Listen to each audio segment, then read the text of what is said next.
Benjamin Netanyahu 68,116 பேரை நேற்று மாலை வரை நூற்றுக்கணக்கான பேரை சித்திரவதை, கற்பழிப்பு, கண் நோண்டுதல் இதையெல்லாம் நடத்தி கைகளை கட்டி சாப்பாடு கொடுக்காமல் 120 கிலோ இருந்த ஒருவரை 68 கிலோவாக ஆக்கி ஊனமுற்ற நிலையிலே கொண்டு அந்த உடல்கள் 135 உடல்கள் நேற்று 1,70,200 பேர் கடந்த 24 அதாவது காயம், இனி வாழவே முடியாது. இதெல்லாம் பயங்கரவாதம் இல்லை. இது என்ன வாதம் சார்? நம்முடைய இந்த கமாண்டர்ஸ்ல அந்த அளவுக்கு மதவாதம், அந்த அளவுக்கு ஒரு வெறி இருக்கிறது. இந்த வெறி என்ன வெறியினால் இது ரொம்ப வருத்தம் என்னவென்றால் மதவெறி தான்.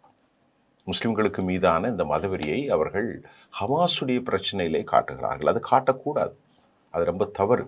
அது ரொம்ப ஒரு மோசமான நிலைப்பாடு. இந்தியா போன்ற நாடுகளில் இஸ்லாமிய வெறுப்பு அதிகரிக்கிறது.